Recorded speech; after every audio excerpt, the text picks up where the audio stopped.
Everyone, जय हिंद। तो कैसे हैं आप सभी। आज की इस वीडियो में हम लोग एडवर्ब चैप्टर फिर से पढ़ने वाले हैं। कल की क्लास में हमने आपको एडवर्ब ऑफ टाइम के बारे में बताया था और एडवर्ब के बारे में बताया था। तो चलिए आज की क्लास शुरू करते हैं। देखिए, सबसे पहले यहाँ पर टाइप में दिया गया है एडवर्ब ऑफ प्लेस, यानी कि यह है तीसरा टाइप। कल हम लोगों ने दो डिस्कस कर लिया था, एडवर्ब ऑफ मैनर और एडवर्ब ऑफ टाइम। तो एडवर्ब ऑफ प्लेस होता क्या है? एडवर्ब ऑफ प्लेस दर्शाता है किसी भी जगह को, यानी कि कोई भी काम कहाँ हो रहा है। Adverb of place shows where. Where मतलब कहाँ। जैसे देखिए एग्जाम्पल यहाँ पर दिया गया है, ही वेंट देयर, वह वहाँ गया। कहाँ गया? वहाँ। तो ये वर्ब को मॉडिफाई कर रहा है देयर, इसलिए यहाँ पर देयर हो गया एडवर्ब ऑफ प्लेस। दूसरा एग्जाम्पल है, I could not find him anywhere, मैं उसे कहीं भी नहीं ढूंढ पाया, यानी कि यहाँ पर कहीं भी, तो ये प्लेस को दर्शाता है, इसलिए एनीवेयर क्या है? यह एडवर्ब ऑफ प्लेस है। अब आइए देखते हैं कि कौन कौन से वर्ड्स एडवर्ब ऑफ प्लेस होते हैं। तो एडवर्ब ऑफ प्लेस होते हैं यहाँ पर here, there, in, out, up, down, within, above and below. ये सभी किसी न किसी जगह को दर्शाते हैं, इसलिए इन सभी को एडवर्ब ऑफ प्लेस कहा जाता है। Okay, next.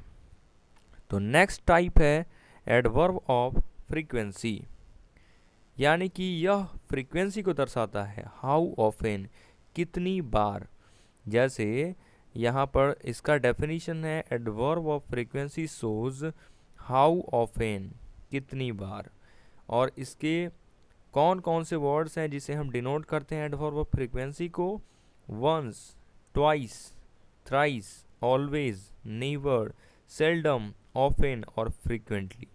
ये एडवर्ब्स होते हैं एडवर्ब ऑफ फ्रीक्वेंसी। वंस का अर्थ है एक बार, ट्वाइस का अर्थ है दो बार, थ्राइस का तीन बार, इस तरह से। तो याद रख सकते हैं, ये है एडवर्ब ऑफ फ्रीक्वेंसी। तो आइए अब हम इनको एग्जाम्पल द्वारा समझते हैं। यहाँ पर लिखा गया है, आई सेल्डम गो देयर, मैं वहाँ कभी कभार जाता हूँ। तो कभी कभार के सेंस में यहाँ पर क्या यूज किया जाएगा? सेल्डम। और सेल्डम क्या हो जाएगा? एडवर्ब ऑफ फ्रीक्वेंसी हो जाएगा। दूसरा एग्जाम्पल है, Hrithik often comes to meet me, यानी कि ऋतिक जो होता है प्रायः मुझसे मिलने आता है। तो ये ऑफेन कौन सा वर्ड है? ऑफेन है adverb of frequency. Okay, next जो टाइप है इसे कहा जाता है एडवर्ब ऑफ डिग्री। ये डिग्री को बताता है कितना।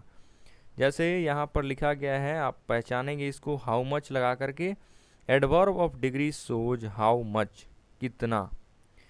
और इसके लिए वर्ड यूज किए जाते हैं very, much, more, too, quite, little and almost.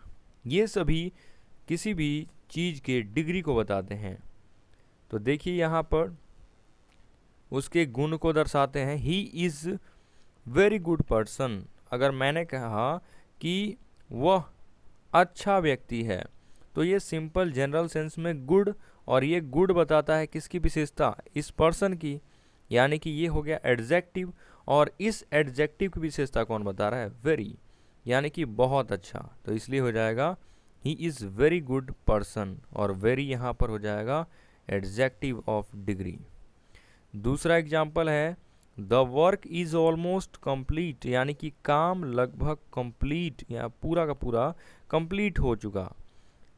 तो the work is almost complete है, इसलिए आप यहाँ पर ऑलमोस्ट को क्या कहेंगे?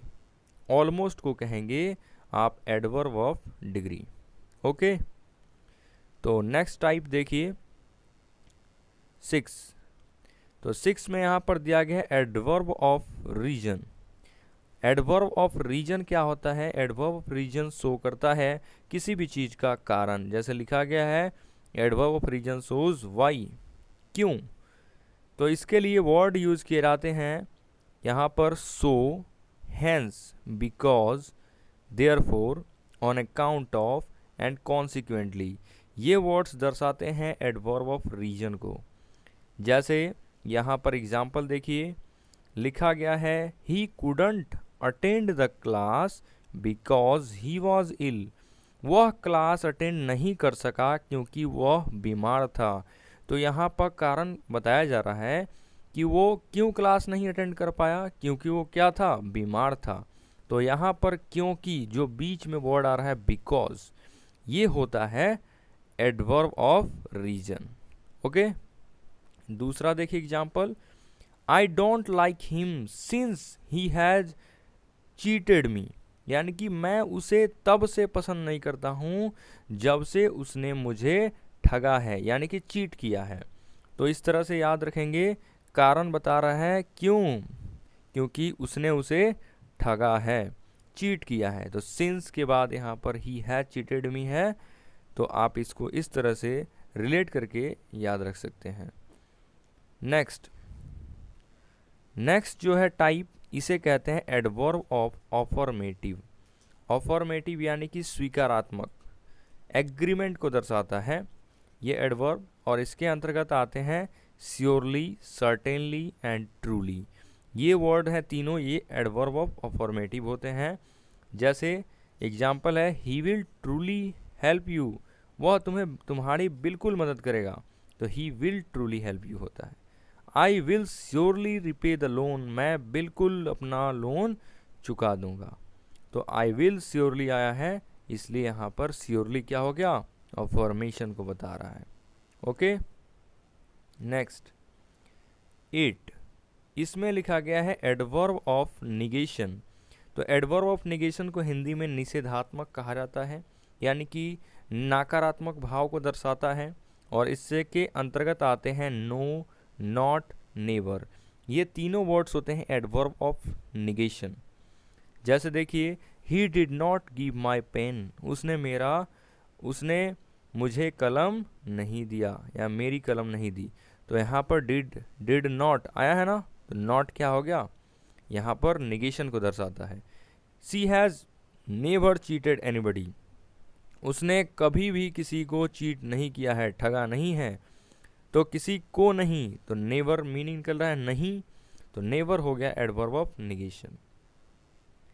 अब आइए, ये तो थे सिंपल एडवर्ब्स, इसके बाद आता है रिलेटिव एडवर्ब। तो रिलेटिव एडवर्ब्स मतलब रिलेशन को बताने वाला। देखिए, यह सेंटेंसेस को जोड़ने का काम करता है, यह अपने पहले आने वाले नाउन या प्रोनाउन को डिनोट करते हुए टाइम, प्लेस, रीजन या मैनर को भी बताता है। यानी कि यह सिंपल आप कह सकते हैं कि यह सेंटेंसेस को जोड़ता है और अपने साथ आने वाले नाउन को या प्रोनाउन को डिनोट करते हुए उनके किसी भी चीज़ को डिनोट करता है, टाइम को, प्लेस को, रीजन को। जैसे इसके अंतर्गत आते हैं when, where, why and how. जैसे एग्जाम्पल देखिए, यहाँ पर है आई डू नॉट नो या I don't know why Ayush doesn't speak Marathi. मैं नहीं जानता कि क्यों आयुष मराठी नहीं बोलता है। तो यहाँ पर वाई यहाँ पर बता रहा है, दो सेंटेंसेस को जोड़ रहा है। क्यों नहीं, रीजन को बता रहा है कि क्यों नहीं बोल पाता, उसे उसका रीजन नहीं पता है। Hrithik will come when I call him, यानी कि ऋतिक आएगा जब मैं उसे बुलाऊंगा, यानी कि आई कॉल हिम जब मैं उसे बुलाता हूँ या बुलाऊंगा। तो यहाँ पर व्हेन भी जोड़ रहा है दो सेंटेंसेस को, Hrithik will come and I call him. तो ये हो गया रिलेटिव एडवर्ब। इसके बाद होता है इंट्रोगेटिव एडवर्ब। तो इंट्रोगेटिव एडवर्ब क्या होते हैं, ये प्रश्न पूछने का काम करते हैं। जैसे why, when, where and how. When has he met me, वह मुझसे कब मिला। तो यहाँ पर क्वेश्चन पूछा जा रहा है, इसलिए व्हेन यहाँ पर क्या हो गया, interrogative. Why are you depressed, why मतलब क्यों तुम डिप्रेस्ड हो। तो यहाँ पर वाई एक क्वेश्चन वर्ड है, इसलिए इसको हम कहेंगे इंट्रोगेटिव एडवर्ब। अब कुछ इंपॉर्टेंट रूल्स हैं, इसको भी जान लेते हैं। पोजीशन ऑफ एडवर्ब, यानी कि हम सेंटेंसेस में एडवर्ब का यूज कैसे करते हैं। तो देखिए, सबसे पहला इंपॉर्टेंट रूल है आपके सामने कि एडवर्ब का प्रयोग हमेशा उस शब्द के पहले किया जाता है जिसको वह क्वालिफाई करता है, यानी कि जिस वर्ड को एडवर्ब क्वालिफाई करेगा उसी के पहले हम एडवर्ब को लगाएंगे। अब आपके सामने कुछ सेंटेंसेस दिए गए हैं, उनको ध्यान पूर्वक देखिए। पहला सेंटेंस है he saw my only bag. दूसरा है he saw only my bag. तीसरा है ही ओनली सॉ माई बैग। और चौथा है only he saw my bag. अब देखिए, पहले सेंटेंस में ओनली लगा है बैग के पहले, दूसरे सेंटेंस में ओनली लगा है माई के पहले, माई बैग, और तीसरे सेंटेंस में ओनली लगा है सॉ इसके पहले, और चौथे सेंटेंस में ओनली लगा है ही के पहले। तो पहला जो सेंटेंस है इसका मीनिंग होता है he saw my only bag. My only bag मतलब केवल एक ऐसा बैग जो कि मेरे पास ही था, उसे उसने देखा, यानी कि उसने केवल मेरा वाला बैग देखा जो कि मेरे पास था। सिर्फ और सिर्फ वो बैग जो कि उसके पास था उसी को उसने देखा। दूसरा सेंटेंस है he saw only my bag, यानी कि उसने केवल मेरा बैग देखा और कुछ नहीं देखा। इसका मीनिंग क्या होगा? उसने केवल मेरा बैग देखा और कुछ नहीं देखा। तीसरा है ही ओनली सॉ माई बैग, यानी कि उसने केवल देखा मेरा बैग, उसने केवल देखा और कुछ नहीं किया, यानी कि ही ओनली सॉ, यहाँ पर वर्ब को मॉडिफाई कर रहा है ओनली। और चौथे सेंटेंस में है only he saw my bag. Only मतलब केवल उसी ने मेरा बैग देखा और किसी ने मेरा बैग नहीं देखा। तो देखिए, चारों सेंटेंसेस में ओनली का प्रयोग अलग अलग जगह पर किया गया है और उन सभी सेंटेंसेस का अर्थ भी अलग अलग है। तो इस तरह से आप याद रख सकते हैं कि कोई भी एडवर्ब जिस वर्ड को क्वालिफाई करता है उसी के पहले लगाया जाता है। अब देखिए, इंट्रोगेटिव एडवर्ब्स का प्रयोग हमेशा वाक्य के आरंभ में यानी कि शुरुआत में किया जाता है, यानी कि इन सभी वर्ड्स के बाद हमेशा हेल्पिंग वर्ब का यूज किया जाता है। जैसे when are you going to Patna, कब आप पटना जा रहे हैं, तो यहाँ पर कब, व्हेन, ये देखिए शुरू में आया है और उसके तुरंत बाद हेल्पिंग वर्ब आया है। Where will you meet me, आप मुझसे कहाँ मिलोगे, वेयर के बाद देखिए विल आया है, मोडल वर्ब है। तो देखिए वेयर शुरुआत में आया, यानी कि इस तरह से याद रखेंगे, हमेशा इंट्रोगेटिव एडवर्ब्स शुरू में आते हैं। इसके बाद देखिए, पूरे वाक्य को मॉडिफाई करने के लिए एडवर्ब्स का यूज वाक्य के आरंभ में किया जाता है। अगर पूरा का पूरा वाक्य आपको दर्शाना है, मॉडिफाई करना है, उसके लिए आप वाक्य के बिल्कुल शुरुआत में एडवर्ब को लगाएंगे। जैसे surely I will take care of your family. मान लीजिए आप ज्वाइनिंग पर जा रहे हैं, तो आपकी कोई भी आपके बगल में पड़ोसी होगा तो वो क्या कहेगा कि मैं बिल्कुल आपके फैमिली का ख्याल रखूँगा, यानी कि पड़ोसी है और कोई नहीं है आपके घर में देखभाल करने वाला, तो क्या कहेगा? श्योरली, निश्चित रूप से आप निश्चिंत होकर के जाइए, मैं आपके फैमिली की देखभाल करूँगा। तो इसलिए यहाँ पर श्योरली को दर्शाएंगे शुरू में, ये पूरे के पूरे सेंटेंस को मॉडिफाई करेगा। नेक्स्ट देखिए, लिखा गया है एम्फसाइज करने के लिए भी एडवर्ब्स का यूज़ वाक्य के आरंभ में होता है, यानी कि किसी को ज़्यादा बढ़ा चढ़ा करके प्रस्तुत करना है तो उसके लिए भी हम यूज़ करें किसका? एडवर्ब्स का शुरुआत में एम्फसाइज करने के लिए। जैसे here comes the prime minister Narendra Modi, यानी कि ये हमारे आ रहे हैं नरेंद्र मोदी, इस तरह से आपने सुना होगा कहीं भी। तो इसके लिए हम एम्फसाइज करने के लिए भी यूज़ करते हैं शुरू में एडवर्ब्स का। इसके बाद है, अब ये कॉन्सेप्ट हमेशा दिमाग में ध्यान में रखिएगा, एमपीटी। जब वाक्य में एक से ज़्यादा एडवर्ब्स का प्रयोग किया जाता है तो उनको एमपीटी के अनुसार रखा जाता है। अब देखिए एमपीटी होता क्या है? एम का अर्थ होता है एडवर्ब ऑफ मैनर, पी का अर्थ होता है एडवर्ब ऑफ प्लेस और टी का अर्थ होता है एडवर्ब ऑफ टाइम।